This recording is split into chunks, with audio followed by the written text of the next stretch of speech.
Speaking of severe weather, we know that today marks the 1-year anniversary when a historic derecho tore through our state, and many of us first heard the word derecho. This storm produced winds to rival a Category 4 hurricane, and it blew right across our state, leveling homes and crops across central and eastern Iowa. Of course, today we take a look back on that day and explore how Iowa's farmlands and farm families are recovering.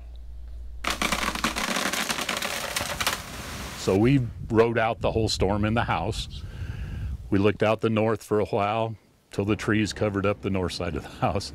Then we went to the basement and looked out the south end of the house, and you could just see the corn getting lower and lower. Kenny Lund is just one of Iowa's hundreds of farmers who vividly remember the historic storm and how a normal Monday morning that was my home turned into unexpected catastrophe. It was tough. I mean, just because of what you lost, and you'd worked to get to that point, and now you're going to have to do it all over again.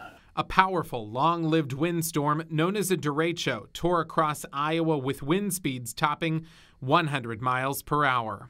On Kenny's farm just south of Sheldall, grain bins were heavily damaged, soybeans were flattened, and corn was left unusable.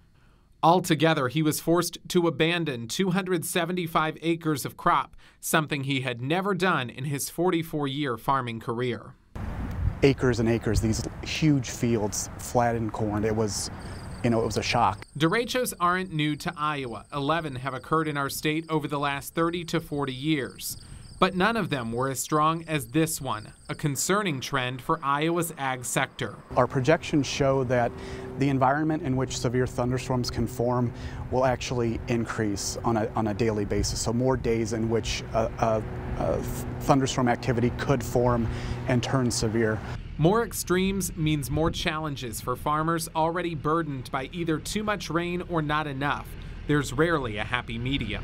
Farming is something that's very dependent and connected to weather, and it always has been, and it always will be. Farmers in Iowa are back on their feet after a difficult year, mostly thanks to help from insurance and funds from the state and federal government. Insurance never makes you whole, but it does allow you to have a fighting chance of doing it again the following year. So from that standpoint, farmers have done pretty well in terms of being able to recover.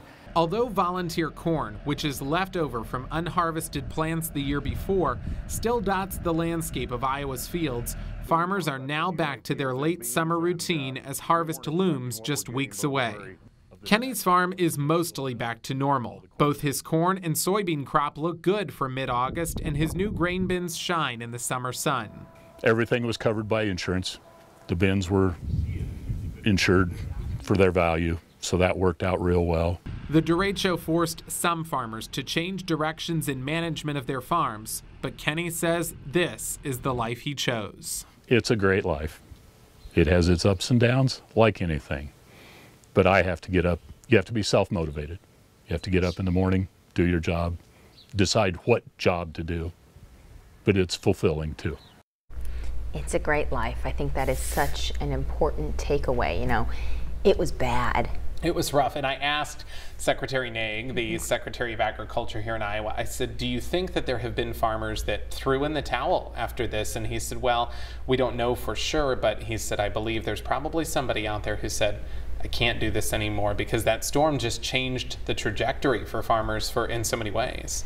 Especially the older farmers who, right, you know, don't have a lot of years to continue. That might have been the last straw, but just seeing those grain bins just crushed like tin cans, that was such an incredible visual that still sticks in people's minds. And we know it was not predicted. Right. We didn't know it was going to be this bad. We knew there was a storm coming. There was no anticipation we'd see hurricane force winds. Sure. How did that happen?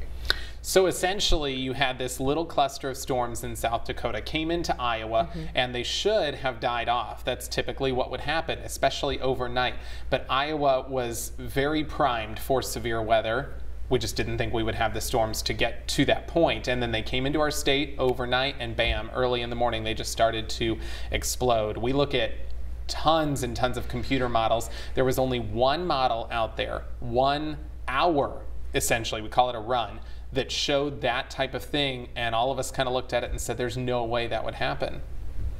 Even a broken clock is right twice a day, right? Yeah. And that just goes to show that, our weather is changing and becoming more severe every year. More active and more extremes, definitely going to be something we have to deal with. Brandon, what an incredible story. Thank you for sharing that. Yeah.